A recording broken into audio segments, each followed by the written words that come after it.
Hola a todos, ¿cómo están? Mi nombre es Lesma, espero se encuentren muy bien. Yo como siempre muy contenta de poder estar un día más con ustedes y muy agradecida de que me estén viendo donde quiera que se encuentren. El día de hoy tenemos un caso argentino, un caso en el cual hay una sentencia, está resuelto, se sabe quién es el culpable de todo esto, pero que tuvo un giro en el cual se dejó ver una gran impunidad, una gran injusticia, y por eso creo que era muy importante traerlo para que todos ustedes lo conozcan. Vamos a ver todos los detalles.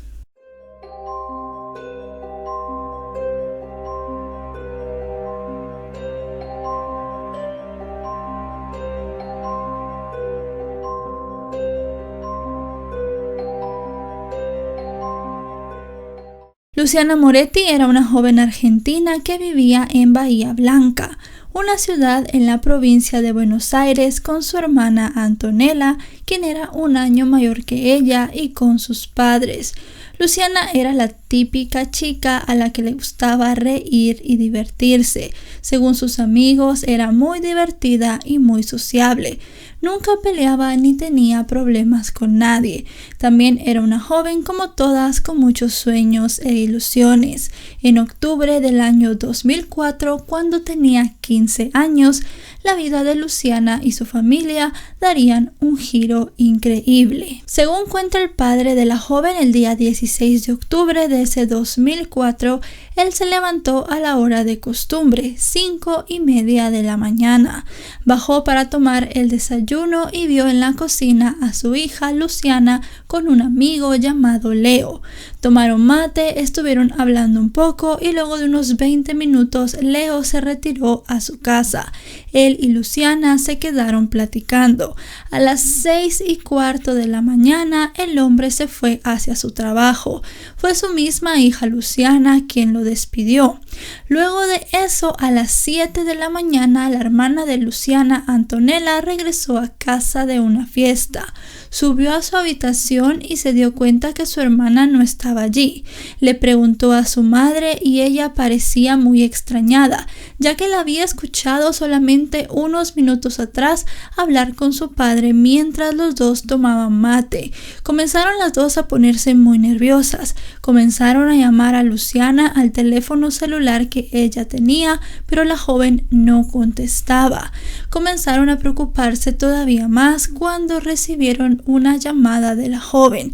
Eran las 7:37 de la mañana. Luciana llamó al teléfono fijo de la casa.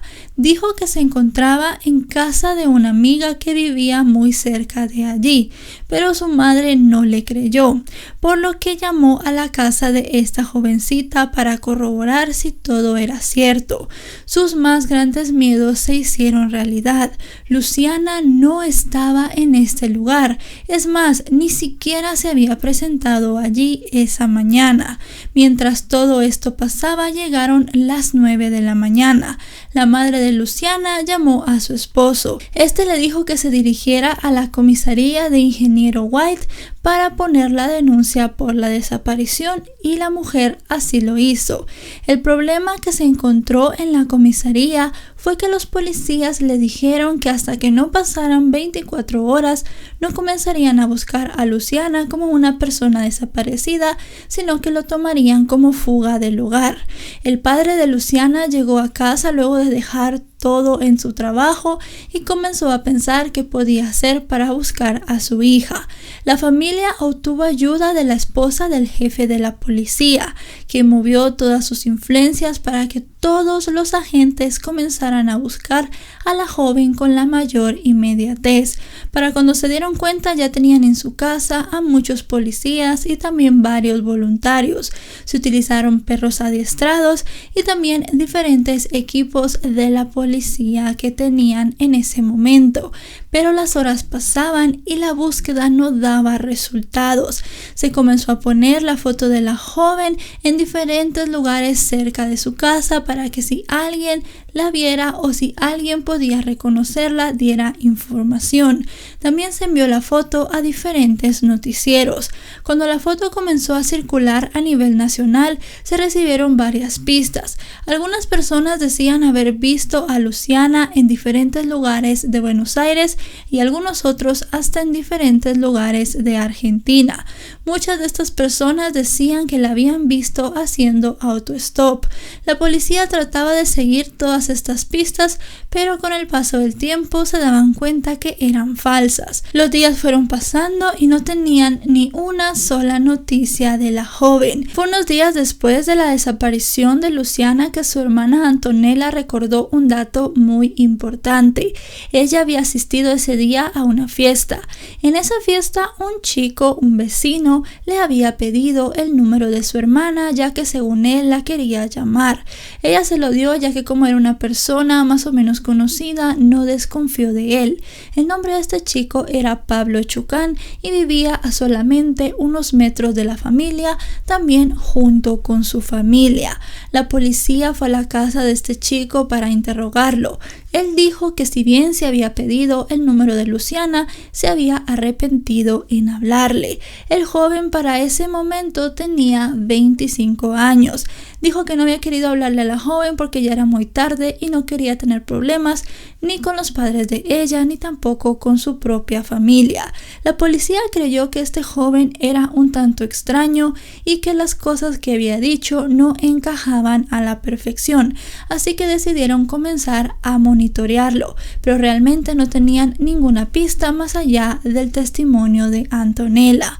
Mientras vigilaban a Pablo de una manera muy cercana, también tocaban de puerta en puerta cerca de la casa de la familia. Pensaban que tal vez al ser Luciana, una joven tan bonita, se la podían haber llevado para hacer algún negocio de trata de personas. Comenzaron a buscar en ciertas zonas de la ciudad donde había este tipo de bandas, pero no encontraron nada. Mientras los días pasaban, la esperanza de encontrarla se iba esfumando. El día 24 de octubre se hizo un hallazgo estremecedor, un cráneo en un terreno baldío cerca del ferrocarril. Luego de la identificación se corroboró que el cráneo era de Luciana. Tenía un agujero en la parte trasera y estaba quemado de algunas partes. Bomberos, policía y otros elementos llegaron a rastrillar la zona del terreno baldío en el que se había encontrado este cráneo para ver si encontraban más partes del cuerpo o tal vez alguna otra pista, pero esto resultó completamente negativo. No había nada en este lugar. Parecía que los investigadores estaban en un callejón sin salida. No tenían ninguna prueba que les pudiera ayudar a saber qué había pasado con la joven, ni siquiera teniendo el cráneo. Más allá de darles respuestas, les puso sobre la mesa muchísimas más preguntas, hasta que llegó una prueba muy importante. La policía pudo recuperar el registro de llamadas del teléfono fijo de la casa de la familia de Luciana. En este se podían ver desde dónde se habían hecho las llamadas que ellos habían recibido. Especialmente querían ver la última llamada que Luciana había hecho hacia su casa. Para sorpresa de todos, esta llamada se había hecho desde la casa de la familia de Pablo Chucán. En ese momento trataron de obtener una orden de cateo para esta casa. Cuando llegaron a la casa de la familia Chucán con la orden de cateo, la familia de Pablo se negó a esto, especialmente sus padres. Ellos no querían que las autoridades entraran al lugar, pero teniendo una orden no podían oponerse, así que la policía al final terminó entrando. La familia tenía un fogón conocido como horno en algunos otros países, puesto en un lugar especial que tenían para hacer asados y reuniones. Al saber que el cráneo de Luciana tenía algunas partes quemadas, se dirigieron directamente a este fogón para ver si podían encontrar más pistas. En este lugar efectivamente encontraron más cosas: mechones de cabello rubio rojizo, unos cuchillos de distintos tamaños, un arete, los restos de la ropa interior y también una cadena. Todo esto estaba semi-quemado. Aunque a primera vista todo estaba limpio, se realizó la prueba del luminol. Esta arrojó que había restos de sangre en varios lugares, especialmente en los cuchillos y en la puerta de una pequeña bodega en donde la familia guardaba la leña para el fogón. Con todo esto, la policía ya tenía muchas pruebas para poder incriminar a Pablo, pero la cosa no terminaría allí. Comenzaron a ver más alrededor y se dieron cuenta que en el patio había un sitio donde parecía que la tierra se había removido recientemente.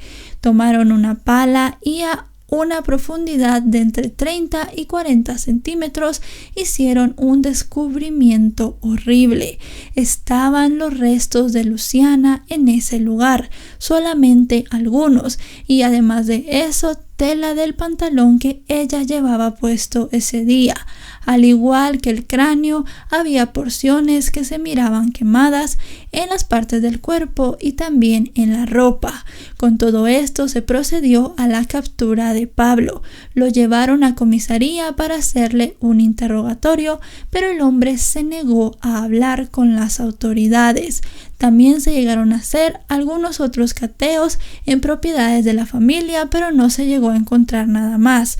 Donde sí se encontraron más restos de la joven fueron en una refrigeradora que estaba tirada en un terreno baldío y también en un terreno en el cual había mucha vegetación. Luego de eso, en otras propiedades no se llegó a recoger ninguna otra pista. A pesar de que Pablo no quería hablar, sus registros telefónicos lo delataron. Recuerden que la primera vez que él habló con la policía dijo que no había llamado a Luciana, pero esto era completamente falso. Se pudo ver que él había llamado el día de la desaparición a las 4:15 de la mañana, a las 6:12 y a las 6:18. Luego de la última llamada, él le había enviado 2 mensajes de texto. También tenía una falta de coartada porque su familia en ese fin de semana no estaban en casa. Se habían ido a un pequeño viaje, así que él básicamente estaba solo en la casa y nadie podía corroborar que Luciana nunca había entrado allí.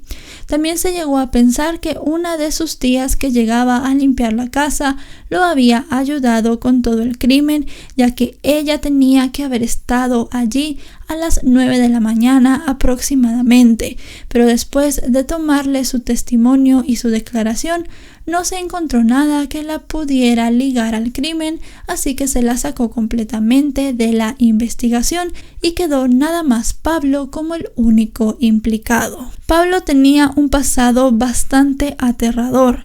Había protagonizado un supuesto intento de suicidio. En este intento de suicidio, el hombre había dejado una nota en la casa que compartía con quien en el momento de estos hechos era su novia, que ya para cuando pasó lo de Luciana era su exnovia. Esta chica comentó que mientras compartía su vida con Pablo, él dejó una nota diciendo que iba a quitarse la vida y también a la mascota que tenían, una perra de nombre Malena. Cuando la chica llegó a casa, leyó la nota y encontró sangre en el suelo. Lo primero que pensó era que Pablo ya se había quitado la vida, pero tuvo una gran sorpresa al entrar al baño de la casa y encontrarse a su mascota ensangrentada con una herida en el abdomen. No había rastros de Pablo por ningún lado. El hombre estuvo desaparecido por al menos una semana, en la cual sus padres lo estuvieron buscando, diciendo que era una buena persona y que no creían que le hubiese hecho daño a nadie. También algunos rumores que circularon en las redes y entre los vecinos decían que al chico lo habían expulsado cuando era menor de un colegio, ya que había manchado las paredes con sangre de una gallina que él mismo había matado. También se llegó a saber por algunos conocidos que Pablo tenía una personalidad un tanto agresiva y también se llegó a saber que tenía un gran historial de abuso de drogas, especialmente de la cocaína. Se llegó a saber también qué relación tenían Luciana y Pablo. Según contaron amigos y conocidos, se habían visto algunas veces en este local o boliche, como le quieran llamar, donde se realizaban estas fiestas.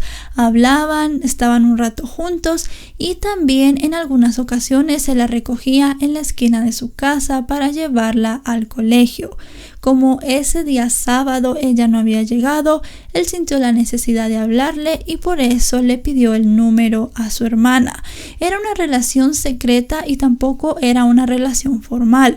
Realmente, si hubiesen sido novios formales o una pareja, él tendría que tener el número de Luciana y no pedírselo a su hermana. En algunos medios se hablaba de Pablo como el novio de Luciana, pero realmente no se puede saber qué tipo de relación tenían. Al final de cuentas, en el juicio, Pablo comenzó a hablar. Dijo que esa mañana había invitado a Luciana a su casa. Tenía la intención de consumir drogas con ella. Dijo que consumieron cocaína, pero como la joven realmente no estaba muy acostumbrada a esto, comenzó a tener signos de una sobredosis y después de unos minutos se dio cuenta que había perdido la vida. Dijo que estando bajo el estado de las drogas se asustó mucho, no supo qué hacer y lo primero que pensó fue en cortar el cadáver y quemarlo en el fogón para deshacerse de él de la manera más rápida. Dijo que su tía, la persona que tenía que ir a limpiar, ese día no tuvo nada que ver, ya que no pudo entrar temprano porque él dejó la llave puesta en la puerta para que nadie entrara. Dijo también que antes de poner a Luciana en el fogón había ido al negocio de su familia, ya que tenía que estar allí para supervisar algunas cosas, y luego de haber ido a este negocio regresó a la casa para terminar todo lo que había empezado.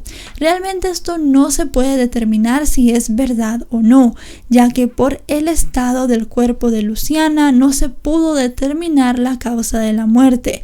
Ni siquiera se pudo determinar de qué era el agujero que tenía el cráneo en la parte trasera. Así que realmente no había ninguna prueba científica que apoyara o refutara el relato de Pablo. Fue condenado a 18 años de cárcel ese 2004, pero en 2016 obtuvo la libertad condicional. Salió en ese año, uno, por la buena conducta que había tenido en la cárcel y también porque hubo un pequeño tecnicismo y la sentencia que se dio en ese juicio al final no había quedado firme. Había un proceso, había una sentencia, pero todo esto no había quedado firme en documentos, así que el hombre pudo salir tranquilamente de la cárcel sin terminar de cumplir su pena. Luego de unos meses en libertad se descubrió que Pablo estaba usando las redes sociales para encontrar pareja, más específicamente Tinder. Se supo que tenía un perfil con el nombre Vic29. Se dio esta información en redes sociales y el perfil desapareció, para luego aparecer con otro nombre, Pablo37. Luego de nuevo se volvió a dar esta información en redes sociales para que otras mujeres tuvieran cuidado y no tuvieran ninguna relación con este hombre. De nuevo el perfil volvió a desaparecer. Según abogados de la familia de Luciana, ellos no podían hacer nada en contra de esto, ya que en su sentencia en ningún momento se dijo que él no podía utilizar las redes sociales al salir de la cárcel. Es más, este tipo de redes sociales cuando se dictó la sentencia no eran tan populares y algunas ni siquiera estaban en uso en algunos países. En abril de 2019, Pablo llegó a protagonizar otro episodio de violencia en contra de una mujer de 27 años, quien en ese momento era su pareja, lo denunció por agredirla físicamente. Ella cuenta que se salvó ya que se arrojó del vehículo en marcha. También tenemos que destacar que Pablo iba alcoholizado en ese momento y que este vehículo llegó a chocar contra algunos árboles que había en su camino. Fue en ese momento que la policía lo aprendió. Él se negó a hacerse la prueba de alcoholemia, pero al final se la tuvo que hacer y se determinó que tenía demasiado alcohol en la sangre como para estar conduciendo. Si bien fue llevado a comisaría y fue detenido, luego de unos días fue puesto en libertad. La jueza que lo sacó argumentó que no había cometido ningún delito en contra de su pareja. El único delito que tenía era el de haber conducido borracho y por este delito no hay pena de cárcel. Hasta este momento Pablo sigue en libertad. Se está esperando que la condena se ratifique o se dé otro juicio en el que se pueda ratificar esta condena y este hombre pueda regresar a la cárcel para terminar de cumplir su pena. La familia de Luciana está luchando mucho para que esto vuelva a suceder. Incluso la hermana de Luciana llegó a toparse a este hombre en la calle. Ella dijo que no había tenido la fuerza suficiente como para verlo a la cara y simplemente lo había ignorado. Hasta este momento, como les digo, Pablo sigue estando en las calles. Ya agredió a otra mujer y no sabemos si hasta que se ratifique esta sentencia agreda a otras más.